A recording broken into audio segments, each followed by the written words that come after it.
안녕하세요. 워런 버핏처럼 매일 신문은 박전무와 함께 읽으면서 투자의 고수가 됩시다. 모험의 신박 오늘 11월 25일 화요일 순서 시작하도록 하겠습니다. 네, 웜의 소통 바로 하고 신문 기사 읽어보도록 하겠습니다. 예, 웬만하면 참 많은 이 감사의 댓글은 그냥 제가 눈으로 읽고 엄지척 눌러드리고 예, 그 부분은 웬만하면 읽지 않고 스킵하도록 하겠습니다. 지금처럼 힘든 장에서 얼마나 고군분투하고 계실까요? 예, 채슬리를 믿고 기다리는 고객들을 위해 그 자금을 지키기 위해 얼마나 노력하고 계실지 짐작이 갑니다. 예, 저희가 아침 방송을 생방송으로 보내드리고 있지 않습니까? 그러고 보니까 다음 주부터 12월부터는 7시 반에 시작을 합니다. 예, 새벽 4시 반에 오는 선수도 있고 4시 50분 출근하는 선수도 있고 5시 반, 6시 반 아침 일찍부터 자료를 준비한 그 내용들이 꽤 많은데 늘 9시 장 시작되면서 좀 허겁지겁 마무리를 해야 되다 보니까 좀 더 시간적 여유를 갖기 위해서 7시 반부터 시작을 합니다. 7시 반에 우리 이선영 대리랑 박준혁 프로가 미국 시장하고 또 이 코인 시장을 잘 봐야 된다고 했잖아요. 코인 시장이 글로벌 유동성에 대한 그리고 위험 자산에 대한 투자 심리를 나타내는 바로미터이기 때문에 제가 코인 쪽은 공부를 안 했기 때문에 우리 박준혁 프로가 코인 시장에 대한 또 업데이트나 모니터링을 좀 해줄 겁니다. 그렇게 아침에 한 25분 정도 하고 그러고 나서 모닝브리프 2부를 최상무에 또 미국 시장 주요 기업들 실적 발표 및 좀 인덱스한 내용들 다루는 식으로 시작을 할 계획입니다.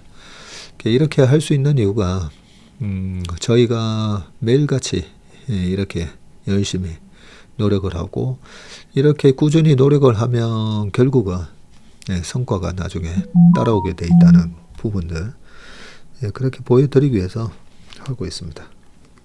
원래 추석 전부터 많이 내려가는데 올해는 다른 모습을 보이더니 올해도 그냥 넘어가지는 않네요. 요 부분 좀 전에 했죠. 이렇게 장이 쉽지 않습니다. 자, 구글 TPU도 HBM 필요하니 구글, 엔비디아, 아마존 등 열심히 해주길 바랍니다. 미디어텍이나 TSMC 말고 재용이형이랑도 깐부해주면 좋겠는데 포트에 담긴 회사들의 구조적 문제가 발생하지 않으면 개인 투자자, 트레이딩 안 되는 개인 투자자분들은 그냥 들고 가는 게 좋을 것 같다고 생각합니다. 다시 보자 내 반려주식들. 우리 정 부장님이 적어주셨고요.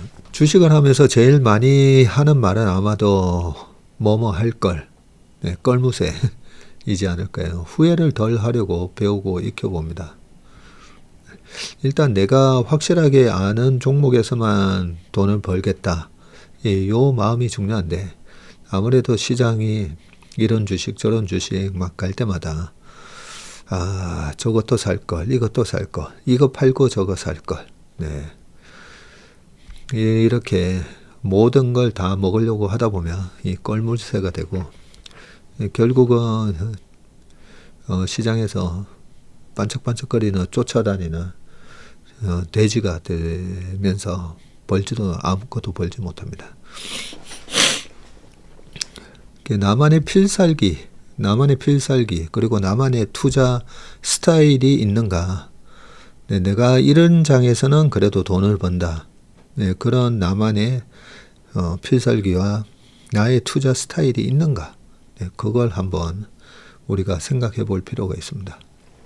구글의 TPU가 저도 궁금해서 챗봇에게 물어보니 메모리가 HBM을 사용할 가능성이 아주 높다네요. 근데 공급 업체는 알 수 없다는데 8단과 12단을 사용한다고 하는데 결국 뭐 세 회사밖에 없잖아요. 마이크론, 하이닉스, 삼성전자. 세 회사밖에 없습니다. 9시 반에 잠들었다가 12시 반에 잠이 깨서 다시 잠들려고 웜의 심박을 눈 감고 들었는데 방송 끝까지 모두 듣고 말았네요. 네. 내일은 불장의 길 꿈꾸며 다시 잠을 청해 보신다고. 13시간 전이었으니까 아이고 진짜 새벽에 밤늦게 들으셨네요. 주식 시세 오르내림에 나의 일상이 무너지지 않게 길잡이가 되어주는 팀 채슬리 화이팅입니다. 우리 어제 범희 형님께서 아주 귀한 말씀 해주셨죠. 네, 뭐가 잘 되거나 잘 안 되거나 슬럼프가 오거나 그랬을 때 제일 중요한 거는 내 일상을 유지하는 거. 정말 좋은 말씀 해주셨습니다. 그래서 우리가 예전에 우리나라에서 가장 또 천재로 알려지셨던 4살인가 5살에 일본 TV에 가가지고 그 어려운 수학 문제를 색동저고리 한복 입고 가가지고 푼 천재 소년. 그분께서 세바시에 나와서 하신 말씀이 보통 사람으로 사는 것도 어렵다. 그분이 너무 어릴 때부터 그렇게 부각되다 보니까 나중에 나사에서도 일하시다가 돌아와서 지금은 충청도 어디 정부기관에서 그냥 연구원 비슷하게 공무원 같은 그런 삶을 사신다고 본 것 같은데요. 그분 말씀이 그냥 보통 사람으로 사는 것도 어렵다는 거죠. 그래서 우리 범희 형님이 말씀하신 그냥 우리가 일상 아무것도 아닌 것처럼 보이고 우리가 때로는 내 삶에 이렇게 내가 이러고 사는 게 내 목표였나 라고 생각하는 그 보통 사람의 삶이 그것도 굉장히 소중한 거다. 가치 있는 거다라는 걸 우리가 이 슬럼프나 이렇게 빠져보면 그 일상을 유지하다 보면 거죠. 다시 회복이 되니까. 그래서 참 그 보통 사람의 삶의 그 일상이 참 소중한 가치가 있는 거다는 생각이 듭니다.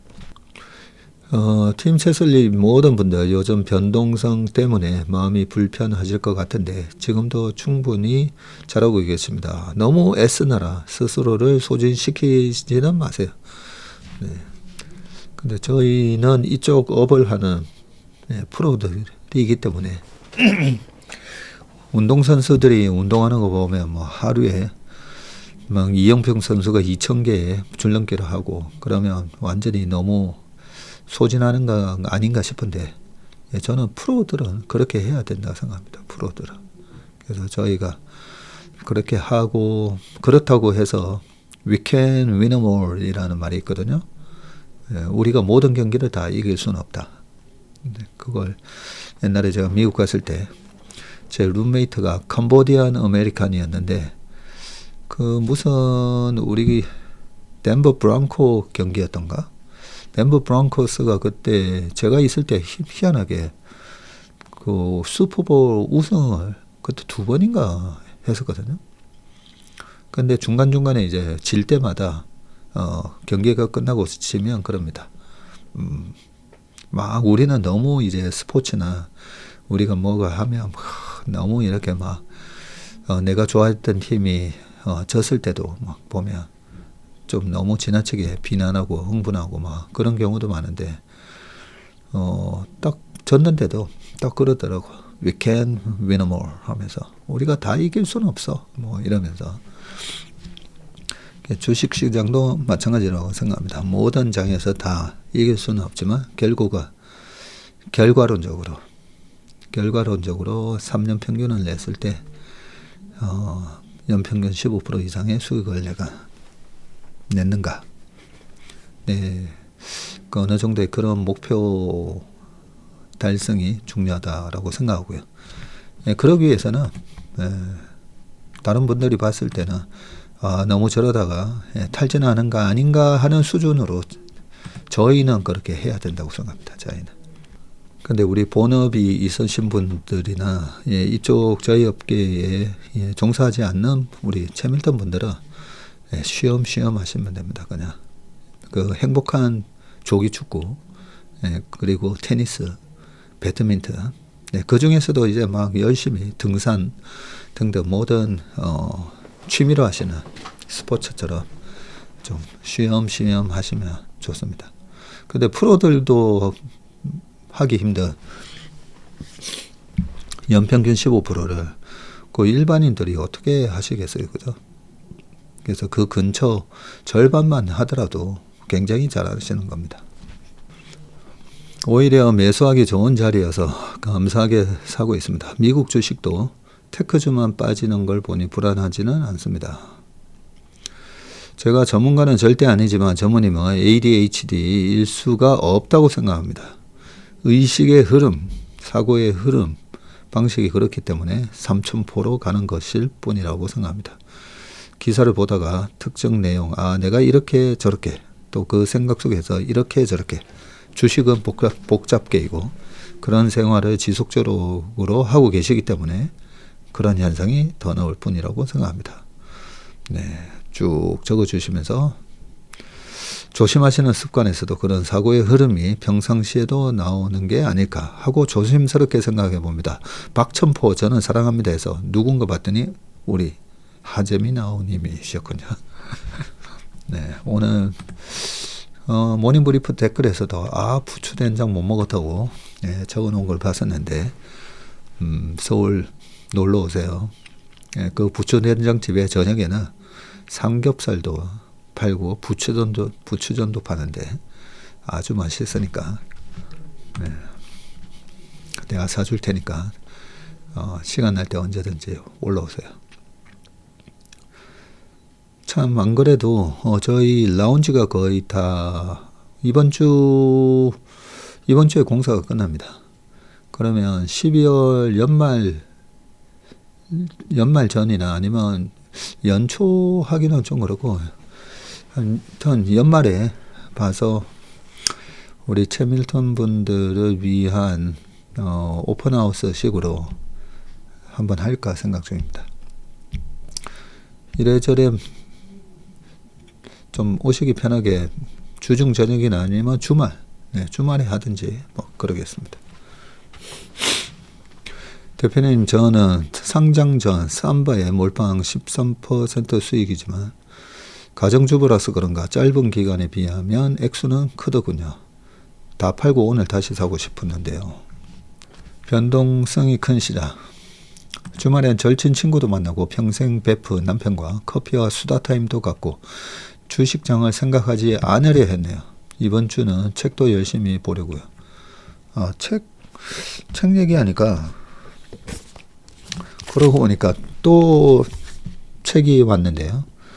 누구 책인가 봤더니 한국경제TV 10시에 진행하는 김치영 앵커가 쓴 책이에요.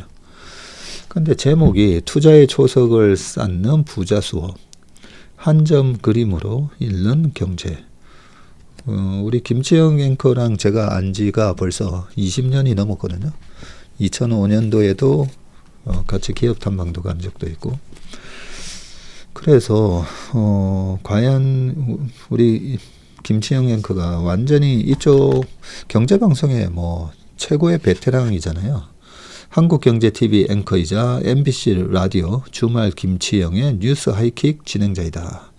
한국경제TV에서 15년간 기자생활하며 증권금융, 산업 등 다양한 분야를 취재했고 중간에 바이오 회사 또 가서 임원도 했었어요.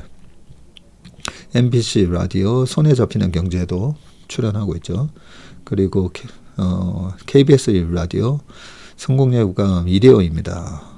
여기서도 경제 뉴스 큐레이터로 활동하고 있고 거기서 별명이 이제 김큐로 활동을 하고 있습니다. 또 애국자예요. 애가 3명이에요. 제가 알기로는 예전에 대학을 성악 전공으로 그때 지원을 했었다고 들어서 목소리도 아주 우렁찹니다. 그죠? 진행할 때 보면 거침없습니다. 네, 우리 이런 김채영 앵커가 책을, 아니, 이게 아마 첫 책일 건데, 어떤 내용으로 책을 썼나 봤더니, 한 점 그림으로 읽는 경제라고 되어 있는데, 어떤 그림인가 했더니, 와, 진짜 우리가 아는 유명한 그림과 이 주식 시장을 연결해서 책을 썼더라고요. 세금의 미로, 그림이 보여주는 돈의 길 1장인데요. 트럼프의 관세와 모네의 세관 시리즈, 왕가의 신발 하이힐과 세금들, 인간과 자연의 폭력, 그리고 노동, 미국 건국의 숨은 공신 감자, 얽히고 설킨 글로벌 공급망, 비너스의 피부와 달걀 모양 이론, 유대인은 어떻게 금융을 꽉 잡았나, 네. 에드가 드가와 리딩방, 노란빛의 가로등, 그리고 화가, 뭐 이렇게 돼 있으면서 여기 보면 이런 첫 장이 그래요. 클로드 모네의 세관 오두막 연자. 모네는 노르망디 해안의 절벽에 서서 아래로 펼쳐진 풍경을 바라보았다. 그의 시선이 절벽 끝 외롭게 자리 잡은 작은 오두막에 멈춘다. 세관들이 쓰던 건물이었다지. 모네가 중얼거렸다. 전쟁통에도 용케 살아남았네. 참 평화롭네. 그의 동료가 묻는다. 모네, 저걸 그리려고? 저 낡은 건물을? 모네는 걸음을 잠시 멈추고 생각에 잠긴 듯 보였다. 그리고 입을 연다. 이 작은 건물과 자연이 어우러져 있는 모습을 봐봐. 인간이 만들어 놓은 건물과 자연이 제법 조화를 이룬 모습이 남 마음에 들어. 아름답고 평화롭지 않은가? 이걸 그려보고 싶네. 어떤 사람들에게는 단순히 아름다운 광경을 그린 그림으로 보일 테고, 어떤 이들에게는 전쟁의 상처를 치유해주는 따뜻한 그림으로 느껴질 수도 있겠지. 때마침 구름 사이로 햇빛이 새어나와 바다를 비쳤다. 모네의 눈이 반짝였고 햇살을 머금고 밀려드는 파도는 보석처럼 빛을 낸다. 그는 바삐 캔버스를 꺼내 스케치를 시작했다. 네, 이런 식으로 시작을 해서 중간중간에 1986년 우루과이 라운드부터 2007년 한미 FTA 등등 트럼프의 관세 정책, 이런 식으로 이야기를 엮고 가더라고요. 그래서 좀 깜짝 놀랐어요. 책을 보면서. 네. 방금 읽은 대목으로 그린 이 모네 그림이거든요. 지금 보시다시피. 클로드 모네, 세관 오두막, 바렌주빌, 1882년. 이렇게 책을 쓰다 보니까 요즘 제가 역사 공부나 우리 인문학 이렇게 공부가 너무 재밌다 했잖아요. 왜냐하면 지피지기고 또 인류의 역사가 계속 주식시장의 역사가 반복이 되고, 그 반복이 되는 데서 지피지기 시장을 알고 나를 알아야 되고, 사람의 본성과 이 대중들의 본능, 이런 것들을 좀 알아야 주식시장에서 휩쓸리지 않고, 지피지기면 백전 불태라고 했잖아요. 위험하지 않는다고, 위태로워지지 않는다고. 위태로워지지 않으면 갈수록 제가 보니까 이 주식 하나하나의 이런 공부보다도 이 인문학 공부가 되게 중요하거든요. 그래서 근데 참 좋은 책이다 싶어가지고요. 이 두 번째가 왕가의 신발 하이힐과 세금들인데, 루이 14세의 빨간 구두 초상이라고 하면서 요 그림 있잖아요. 요런 그림.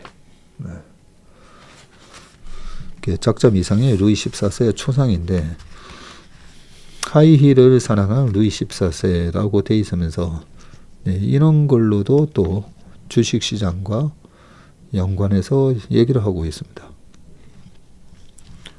듣도 보도 못하는 황당한 세금들. 야, 그중 대표적인 세금이 로마 시대에 소변세라고 있었다네요. 네. 세금은 정부를 흥하게도 망하게도 하는 양날의 검이다라고 하면서 과거 미국 독립혁명 당시에 영국의 과도한 세금, 어떤 영향을 미쳤는지, 프랑스 왕정이 무너지기 전에 소금값이 원가의 100배까지 이 세금 때문에 올랐던 사례, 그리고 2018년도에 이 대규모 부자 감세 정책, 이런 이야기들이 그림하고 이렇게 엮어서 적었기 때문에 솔직히 김치영 앵커가 이 책을 제가 보면서 김치영 앵커가 달라 보이더라고요. 노래만 잘하는 선수인 줄 알았는데 목소리 좋고 진행 잘하고, 근데 이 그림에 대한 이런 이해와 이 역사 인식 이런 걸 보니까 저 베테랑 진행의 그 묘가 그냥 나오는 게 아니구나. 윌리엄 턴의 노예선의 일부분 확대, 쇠고랑에 채워진 노예의 발. 유명한 그림이죠. 산드로 보티첼리의 비네스의 탄생. 네. 르네상스 시대 이탈리아의 화폐 단위는 뭐 쭉 이렇게 화폐에 대한 얘기도 있고요. 여기서 앙드레 코스톨라니의 달걀 모형 이론이 바로 이어서 나옵니다. 이렇게 이야기를 풀어나가려면 이거는 보통 내공으로 할 수 없는 건데, 네.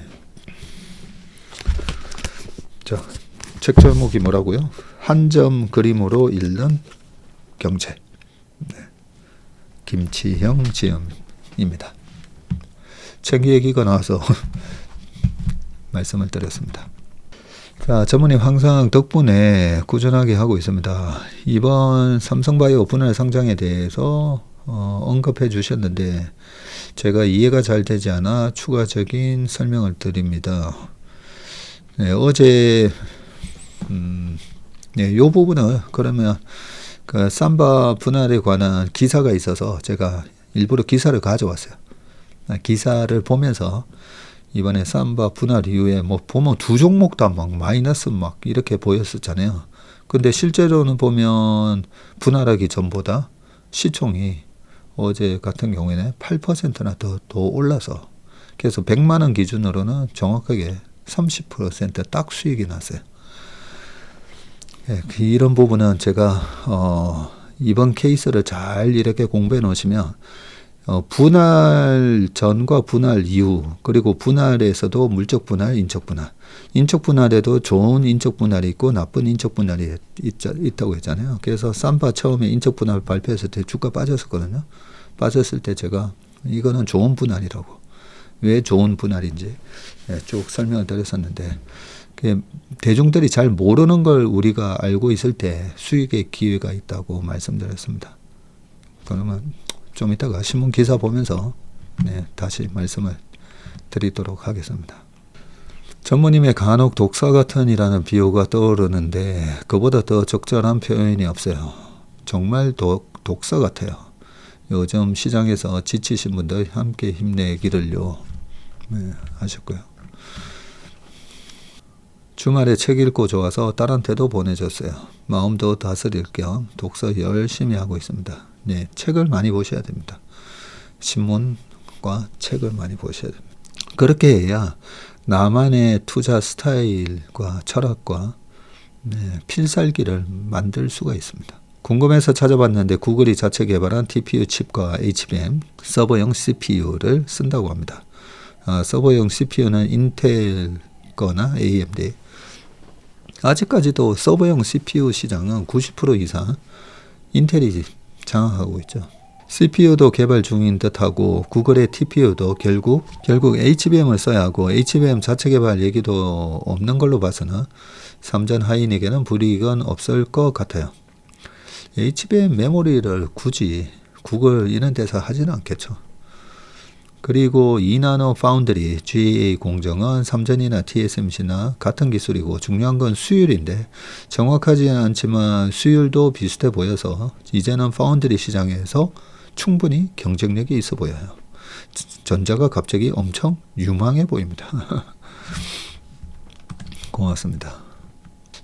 일본 무사 미야모토 무사시가 60회 넘는 실전 대련에서 눈빛이 살아있는 대련자가 있으며 다음 날로 미룬다고 합니다. 상대방이 흥분해서 눈빛이 흔들릴 때 대련을 한다는데 지금 주식시장은 눈빛이 아직 흥분 상태가 아닌 것 같은데 천천히 기다려 볼랍니다. 미야모토 무사시가 일본에서 한 번도 패한 적이 없는 전설적인 검객이고 저도 제가 좋아하는 미야모토 무사시가 한 말 중에 하나가 단련 1000번의 연습을 단이라고 하고 10,000번의 연습을 련이라고 한다. 그러면서 꾸준히 단련해야 된다. 이런 얘기를 모든 1인자들은 엄청난 연습쟁이라고 말씀드렸지 않습니까? 그죠? 그런데 그것만이 또 다 능사가 아닌 게 무하마드 알리가 조지 포먼을 상대할 때 보면 처음에 계속 이렇게 맞기만 합니다. 그죠? 조지 포먼의 힘을 빼기 위해서 딱 봤을 때 그냥 강대강으로 붙으면 조지 포먼이 그때 당시에 완전히 그냥 돌주먹이었거든요. 그 타이슨의 펀치는 엄청 힘을 주고 이렇게 하는 훅인데 조지 포먼의 경기를 보면 할아버지 복서가 됐을 때도 45세 때 다시 재기해가지고 할 때도 보면 그냥 이렇게 툭툭 이렇게 툭툭 때리는 것 같은데 그냥 상대가 KO 당해버립니다. 그 정도로 조지 포먼의 주먹이 엄청 돌주먹이었는데 그걸 처음부터 이렇게 맞서지 않고 계속 조지 포먼이 힘 떨어질 때까지 계속 기다렸다가 나중에 8회부터 공격하기 시작해가지고 조지 포먼을 KO 시키지 않습니까? 메이웨더가 아일랜드에 그 선수 이름이 또 갑자기 기억이 안 나는데 그 선수를 상대할 때도 똑같은 전략을 썼었죠. 복싱과 UFC의 대결. 거기서도 보면 한 4회까지는 일부러 메이웨더가 계속 맞기만 하고 피해 다니다가 나중에 다시 공격해서 거의 TKO 시켜버리죠. 그래서 모든 사람에는 이 상대성이 있기 때문에 천적이 나타날 수가 있잖아요. 나보다 피지컬이 훨씬 좋다든지 그런 선수를 만났을 때 미야모토 무사시도 그랬었군요. 눈빛이 살아있고 저 사람 오늘 컨디션이 너무 좋아 보이는데 그러면 피해서 이길 수 있는 확률을 높인다는 거잖아요. 근데 이런 선수들이 자기의 실력만 믿고 그래 나 미야모토 무사시야 이러면서 했었다면 그런 한 번도 패하지 않은 그런 게 있을 수는 없었겠죠. 참 주식시장에도 필요한 얘기인 것 같습니다.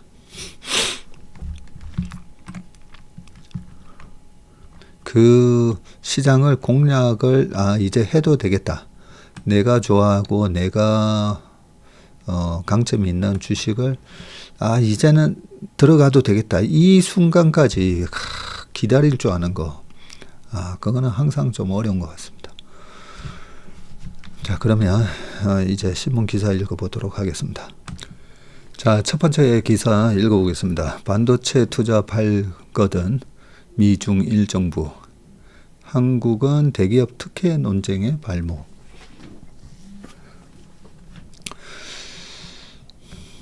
자, 글로벌 반도체 쩐의 전쟁입니다. 미국이 2년 뒤에는 한국 추월한다. 이렇게 되어 있는데 AI 시대의 반도체 산업에서 이루어지는 투자는 개별 기업의 차원을 넘어서 범국가적 지원이 필요한 상황이다.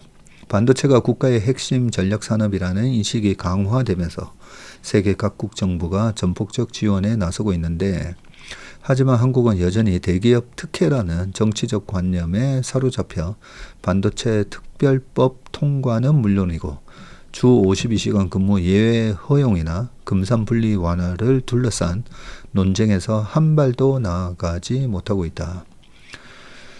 글로벌 반도체 업계에 따르면 세계 3위 메모리 반도체 기업인 마이크론은 메이드 인 USA 메모리를 이끄는 기업인데 전 세계 메모리 반도체의 대부분이 한국, 중국, 대만에서 생산되는 상황에서 이를 미국으로 가져오려는 계획을 추진하고 있다.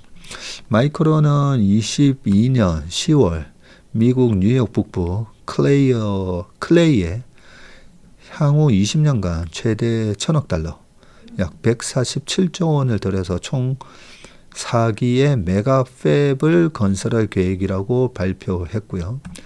과거 마이크론은 미국의 R&D 센터만 두고 일본, 대만, 싱가포르 팹에서 제조를 해왔지만 미국 빅테크들의 메모리 수요가 급증하고 자국 반도체 산업 육성 움직임에 따라 미국의 대규모 반도체 공장을 건설하게 됐습니다.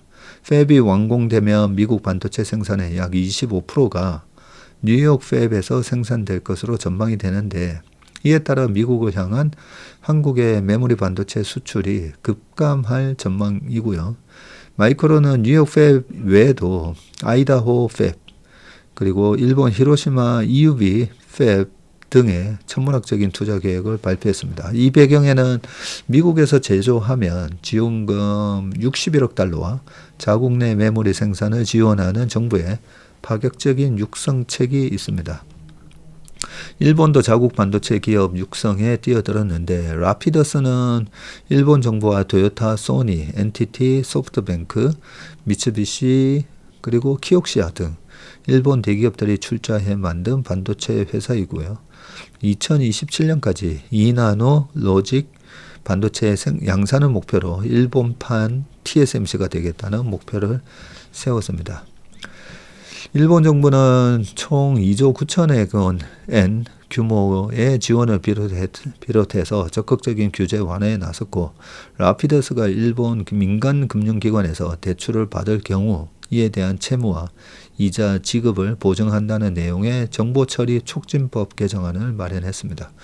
일본에서 정부가 특정 기업의 채무 보증을 서는 일은 이례적인데, 라피더스가 2027년 초미세 공정 반도체 양산을 목표로 5조 엔을 모으고 있는데, 정부 예산만으로는 쉽지 않아 추가로 민간 투자를 이끌어내고자 과감히 규제를 허문 것입니다. 라피더스가 2나노 로직 반도체 양산에 성공한다면 이는 일본의 소재, 부품 장비, 소부장 경쟁력과 결합해서 반도체 자립이 가능해지고, 기존에는 일본 소부장 기업들이 한국이나 대만 등에 수출하거나 현지에 공장을 건설해야 했는데, 라피더스를 통해 한국이나 대만을 거치지 않고 바로 수출이 가능해지는 것이고, 또 외국산 반도체를 써야 했던 토요타, 소니, NTT 같은 기업들이 일본산 반도체를 사용하게 되고요. 이처럼 일본 정부 정책은 단순히 라피더스라는 회사를 지원하는 것이 아니라 중소기업까지 연결된 반도체 생태계를 키우는 정책인 셈입니다. 최근 경제 성장률 뿐만 아니라 수출까지 한국을 제치인 대만의 고속 성장 이유로 대만 정부의 반도체 산업 집중 투자를 꼽을 수가 있는데, 대만은 2016년부터 아시아의 실리콘밸리가 되겠다면서 AI 반도체에 집중 투자했고요. 정부는 산업단지의 금융, 세제, 용수, 전력, 인력을 묶은 패키지 인센티브를 제공하는 등 정책 지원을 아끼지 않았습니다. 2021년 100년 만에 가뭄 당시 논농사에 사용되는 농업용수를 끌어다가 TSMC 공장에 공급한 것은 반도체 기업을 최우선으로 하는 모습을 보여주고, 대만은 산업계가 인력 부족을 호소하자 대학에 1년이 아닌 6개월마다 반도체 전공 신입생을 뽑도록 하기도 했습니다. 한국은 반도체 산업 종사자에 한해서 주 52시간 근로 예외를 인정하는 반도체 특별법을 끝내 통과시키지 못했지만, 대만은 2017년 반도체 등 첨단 산업 관련 기업에 한해서는 주 40시간 근무 예외를 적용하는 근로법을 제정했었군요. 23년에는 여야 합의로 반도체 등 첨단 기술을 지원하기 위한 대만판 반도체법을 통과시켜서 투자와 고용을 총력 지원하고 있고요. 반도체와 전기자동차 등 전력산업 연구 개발 비용의 25%, 시설 투자의 5%에 대해 세액공제를 하는 내용입니다. 정부 차원의 반도체 산업 지원은 중국이 원조인데, 중국은 수십 년째 반도체 산업을 육성하기 위해서 펀드 조성과 보조금 지급까지 다양한 수단을 쓰고 있고요. 이른바 국가 직접 회로 산업 투자 기금, 반도체 대기금이라고 통해서 2014년부터 반도체 산업에 직접 투자하고 있습니다. 2024년 조성한 반도체 대기금 사모펀드는 3,440억 위안, 약 67조로 역대 최대 규모이고요. 이 펀드는 YMTC나 CXMT 같은 한국 메모리 반도체 기업들과 경쟁하는 중국 기업들을 집중 지원하고 있습니다. YMTC는 이를 바탕으로 2027년 가동을 목표로 후베이성 우한에다가 3공장 건설을 시작했고, 이 투자가 마무리되면 YMTC는 전 세계 낸드 플래시 메모리 반도체 시장에서 전자, 하이닉스, 마이크론에 이어서 4위에 오를 전망이네. 자, 이종환 성명대 교수는 전자와 하이닉스 모두 HBM과 메모리, 파운드리에 투자하려는 의지가 강하다면서 반도체는 장치 산업이기 때문에 투자할 때 해야 하는데 제한적인 이 금산 분리 완화가 가장 효과적이라고 설명했고요. 현재 여건상 한국으로 투자하는 해외 기업은 제한적이라면서 대기업들이 아무리 돈이 있어도 투자금은 항상 부족할 수밖에 없다고 설명했습니다. 반도체는 최근 우리나라 수출 중 약 25%를 차지하면서 지난해 대비 두 자릿수로 증가를 했고요. 이 같은 추세는 내년에도 유지돼서 산업연구원은 내년 반도체 수출이 4.7% 늘어날 것으로 예상을 했습니다. 자, 두 번째 기사는 테슬라 자율주행 공습, 한국 차 업계 긴장이라고 되어 있는데, 자, 테슬라의 대표적 자율주행 기술인 이 FSD, Full Self Driving, 이 세계에서 7번째로 국내에 공식 도입이 됐고요. 가격 경쟁력을 무기로 올해 국내 수입차 판매 1위를 기록한 테슬라가 자율주행 기술을 내세워 시장 영향력을 확대하는 동시에 전체 자동차 판도를 흔들지 관심이 쏠리고요. 테슬라는 지난 23일 감독형 FSD 기능을 무선 소프트웨어 업데이트 OTA 방식으로 전격 배포했는데, SNS를 통해서 감독형 FSD 기술을 국내에 출시한다고 예고한 지 11일 만입니다. 이번 업데이트는 북미 공장에서 생산된 4세대 하드웨어 사양이 탑재된 테슬라 모델 S와 모델 X 차량을 대상으로 진행이 되고, 해당 시스템은 시내 도로와 고속도로에서 가감속, 차선 변경, 경로 탐색 등을 수행하지만 운전자의 지속적 전방 주시가 필요한 레벨 2 자율주행입니다. 테슬라 코리아가 공개한 시운전 자료에서는 제한속도 표지 인식과 방지턱 감속, 정차 차량 회피 등 고도화된 기능이 확인됐고, 다만 테슬라의 FSD가 국내에 완전 도입되기까지는 넘어야 할 허들도 많은데, 테슬라 코리아가 이번에 적용한 업데이트는 미국 생산 차량으로 한정했고요. 한미 FTA로 국내에 들어온 차량은 FSD 기능을 제약 없이 사용할 수 있지만, 국내 판매량 가운데 대다수를 차지하는 중국 상하이 공장 생산부는 별개의 안전 기준이 적용되는 만큼 전면 도입까지는 시간이 더 걸린다는 의미다. 똑같은 차인데 어디서 생산됐냐에 따라서. 최근 세계적으로 선진화된 자율주행 기술이 연이어 국내 도입에 속도를 내는 만큼 기술 경쟁 역시 치열해질 전망이고, 테슬라에 앞서서 GM은 이달 캐딜락 에스컬레이더 IQ 출시를 발표하면서 고도화한 운전자 보조 시스템 ADAS 슈퍼크루즈 기술을 탑재한다고 예고했습니다. 슈퍼크루즈는 수만 킬로미터에 달하는 고속도로 간선도로에서 핸즈프리 주행을 지원한다. 손 떼고도 자율주행을 해준다는 거네요. 이처럼 첨단 자율주행 기술이 국내 시장을 타깃으로 삼고 있는 것은 기술 변화에 능동적이고 전동화가 빠르게 확산 중인 한국 시장의 매력에서 기인하는데, 한국은 전기차 보급 차량 증가와 차량 소프트웨어 업데이트에 대한 소비자의 수용성이 높아 새로운 기술을 시험 확산하기에 최적의 환경으로 평가가 됩니다. 이러한 한국 시장의 특징은 수입차 판매량에서도 확인되는데, 올해 1월에서 10월 누적 기준 수입차 판매량 1위는 테슬라의 모델 Y가 차지했군요.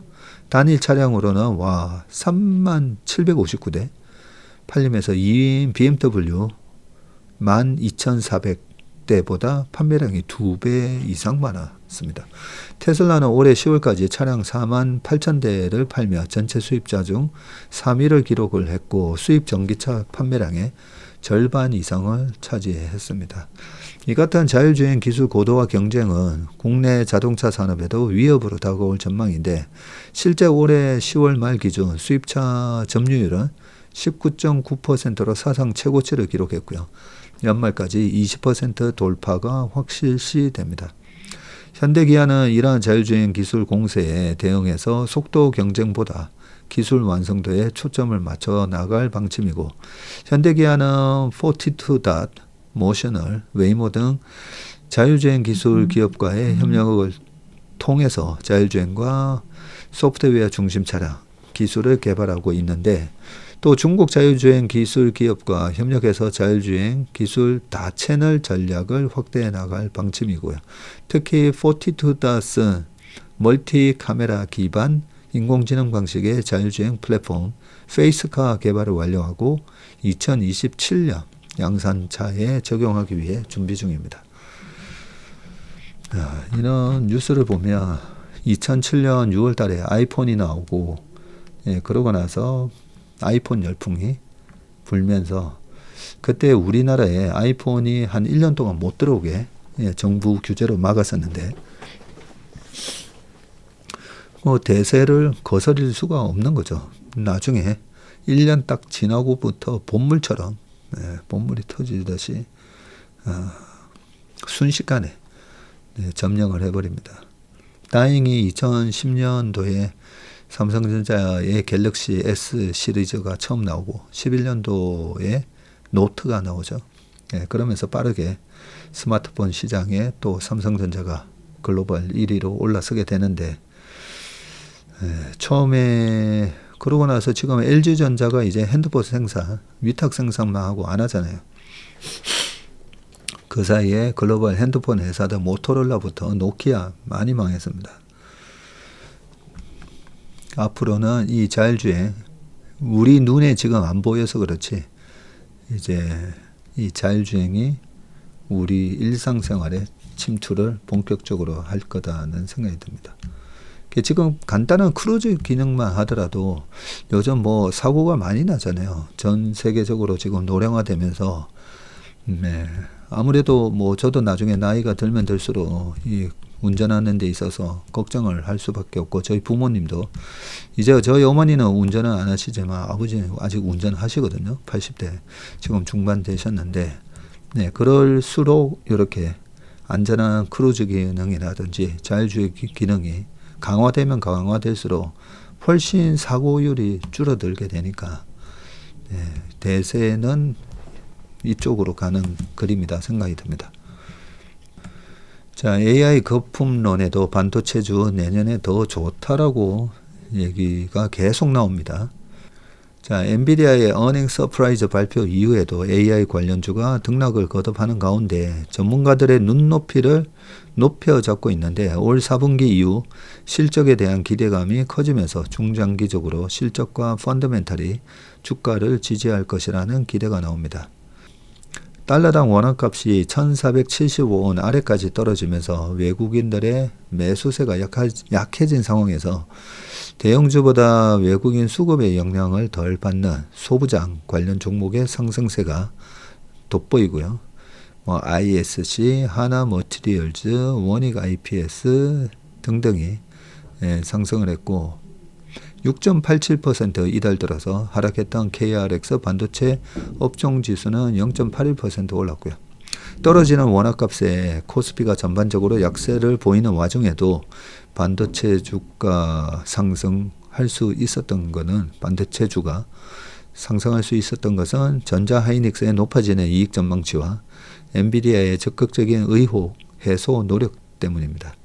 자, CT증권은 전자와 하이닉스의 목표가를 각각 17만원, 83만원으로 상향 조정했고요.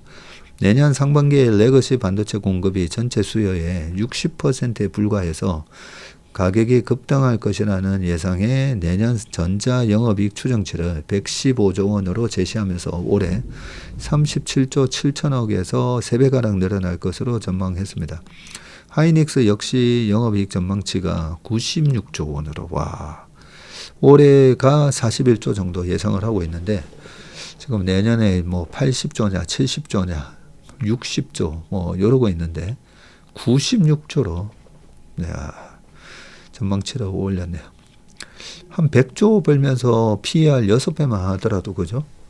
그러면 시총 600조가 돼야 되기 때문에 키움증권은 내년 영업이익 전망에 대해서 전자가 100조, 하이닉스는 93조 8천억 예상했고요.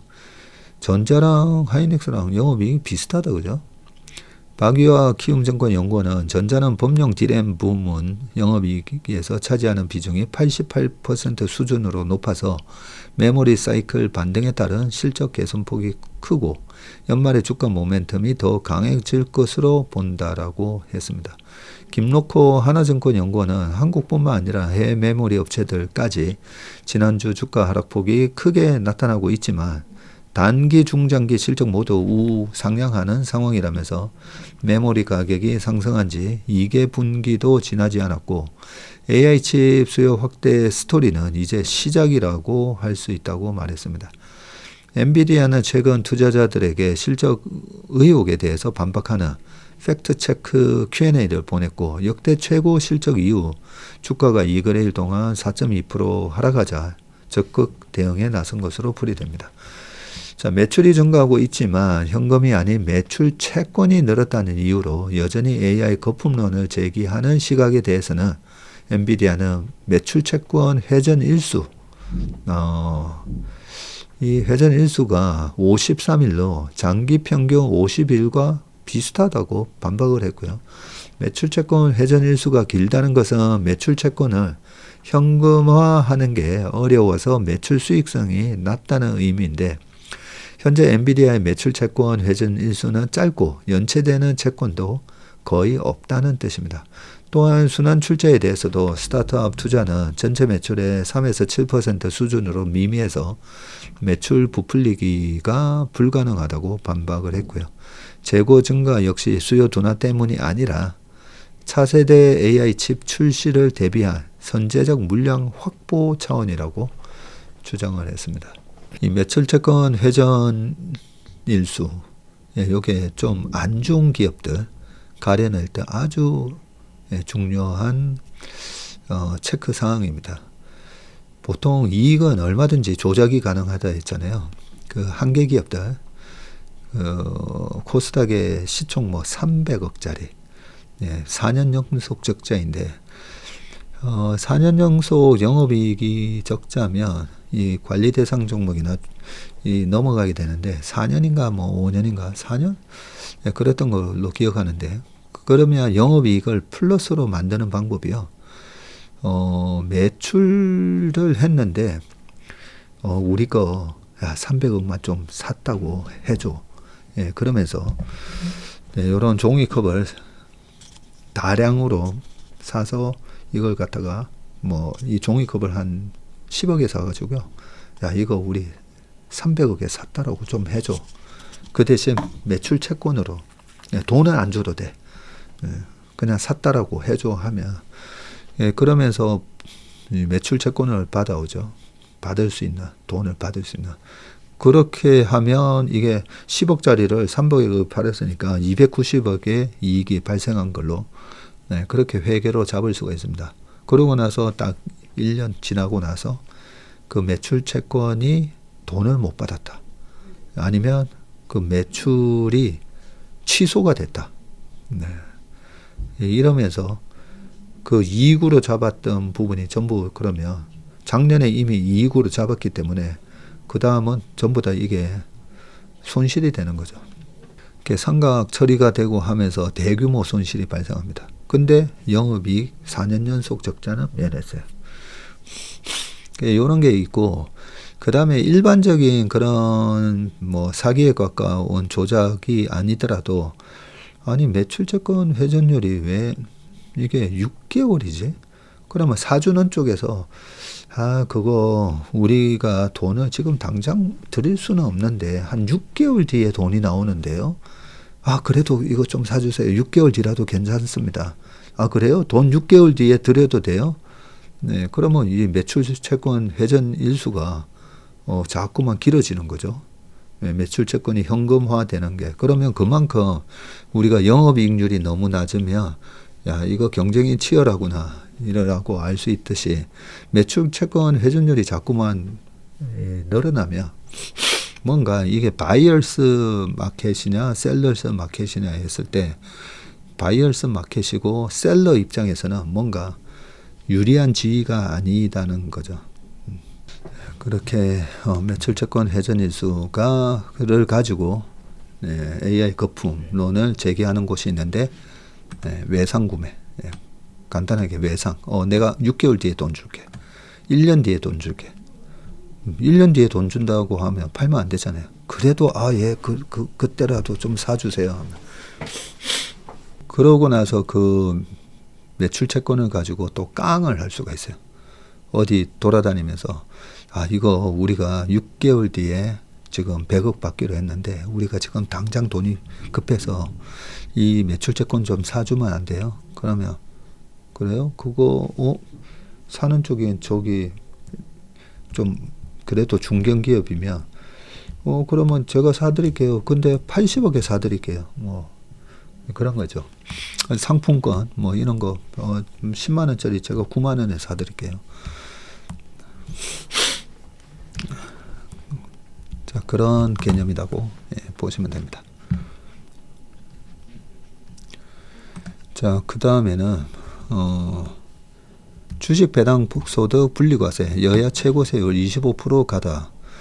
자, 최고 지금 45%인 배당 소득세율을 낮추는 방안이 정부 제안보다 1년 앞당겨져서 내년 3월 결산 배당부터 적용될 전망인데 배당소득 분리과세 최고 세율 역시 정부 안이 35%였는데 더 낮은 25%로 지금 국회에서 여야 의견이 모아지고 있다고 합니다. 국회 기획재정위원회에서 조세소위원회를 열고 이 같은 방안을 검토했고요. 시행 시기를 1년 앞두고 이소영 의원이 이렇게 얘기했네요. 정부안은 2027년 결산 배당부터 시행하도록 돼 있는데 너무 늦어진다는 지적이 있다고 말했고요.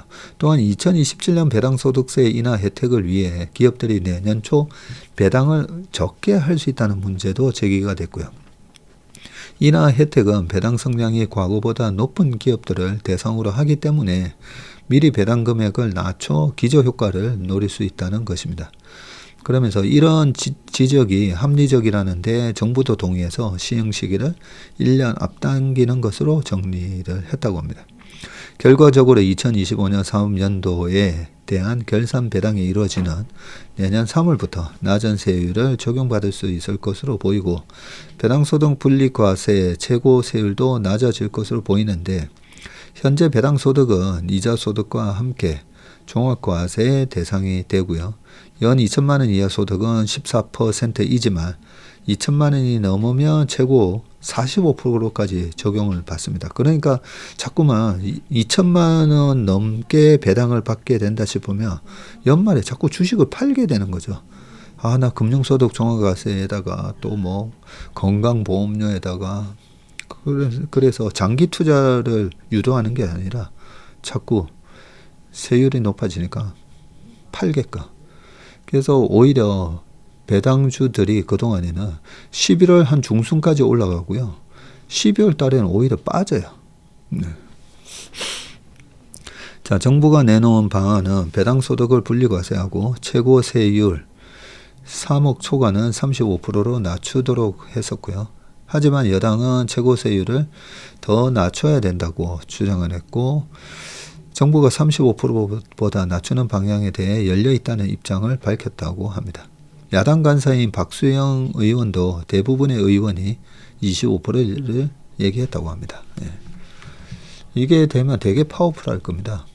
배당소득 분리과세로 해서 최고세율 25%로 하면 상가, 꼬마 빌딩 그런 거 살 이유가 없습니다. 자, 네이버 파이낸셜 두나무 빅딜 이혜진, 송치영 직접 발표할 듯이라고 되어 있고요. 네. 요 발표가 앞서서 그런지 요즘 네이버 주가가 그래도 단단합니다.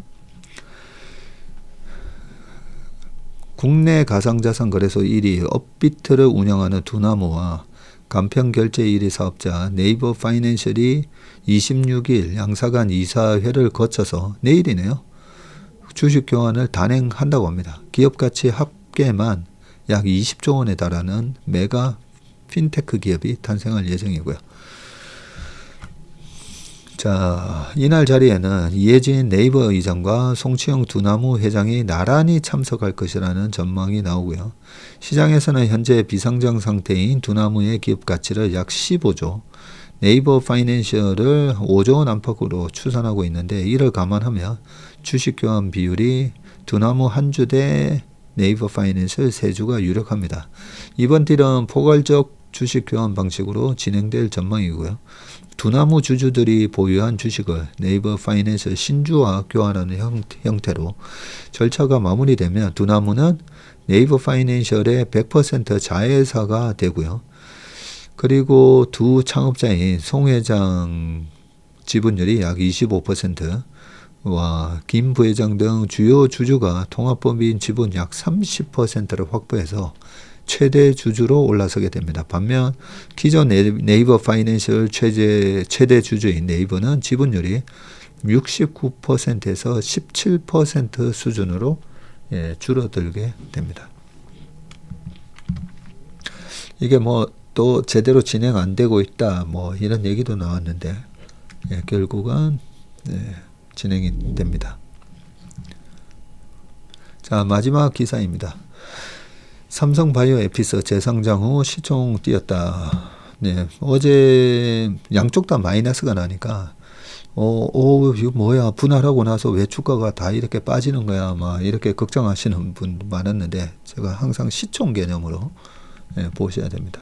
자, 삼성바이오와 삼성 에피스 홀딩스가 변경 상장 첫날인 24일 합산 시가총액이 93조 원을 넘었습니다. 인적 분할한 후 두 종목의 목표 주가에 대한 눈높이를 높였고요.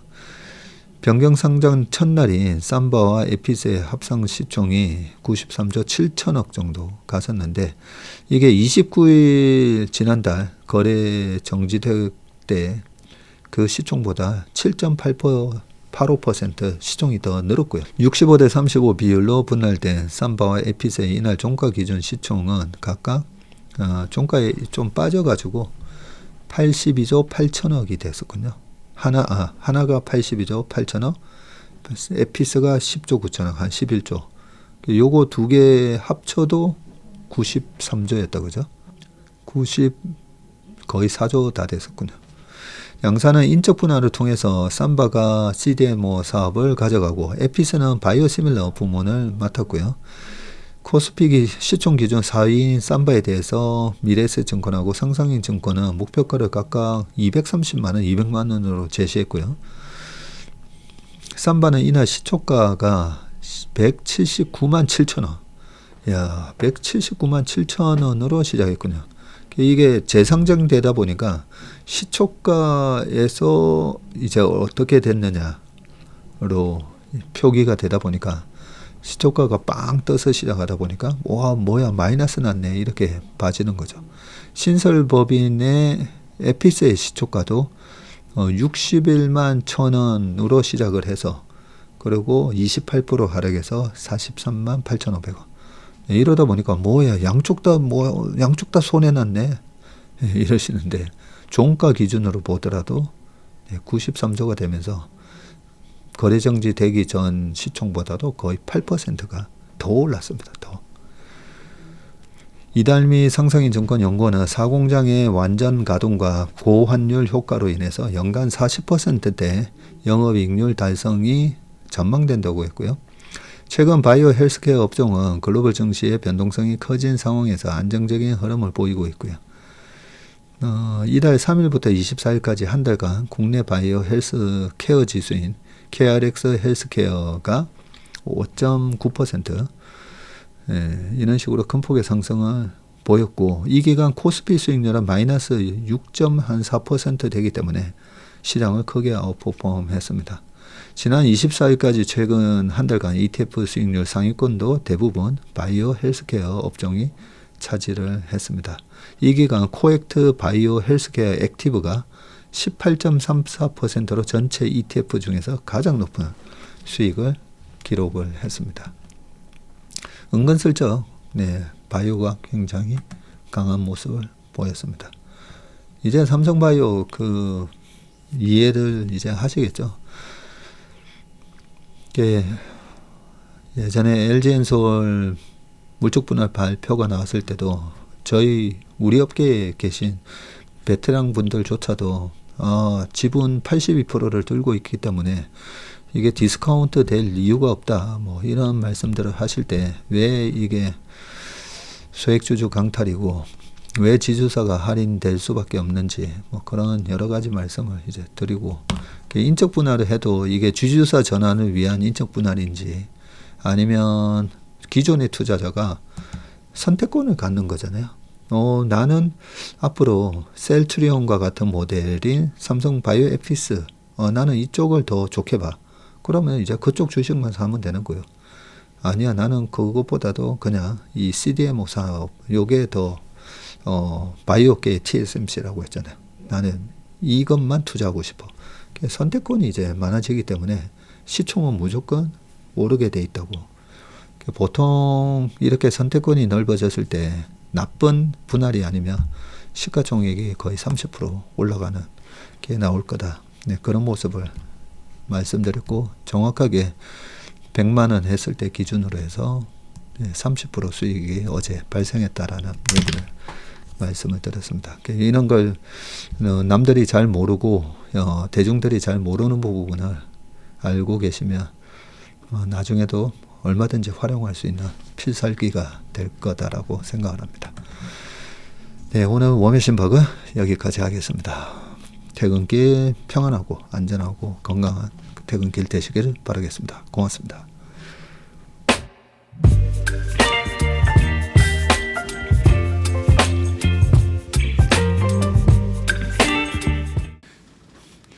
안녕하세요. 채슬리 투자자문의 박세익입니다.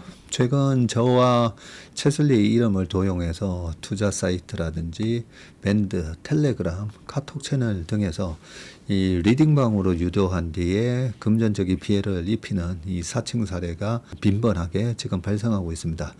저를 비롯해서 저희 채슬리 투자자문의 임직원들은 SNS나 온라인 채널 등을 통해서 일체의 투자자문 활동을 하지 않고 있습니다.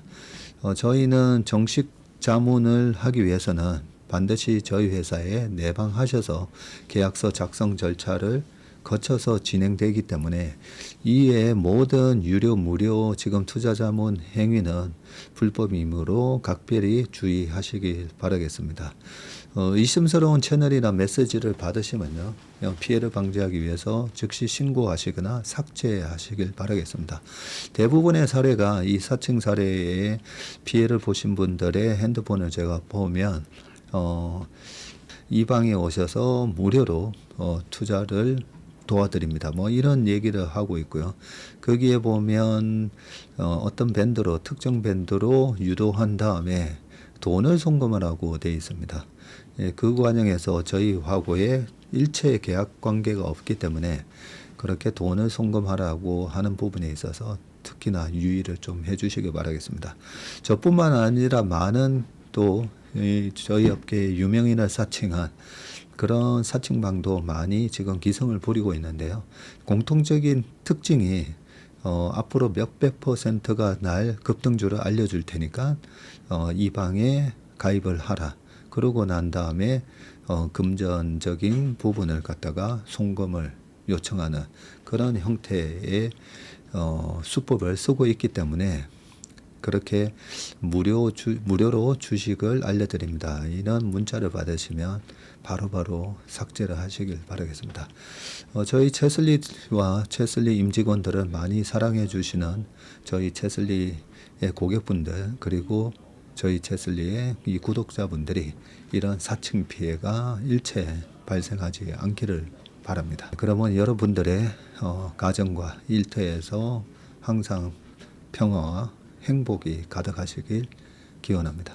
감사합니다.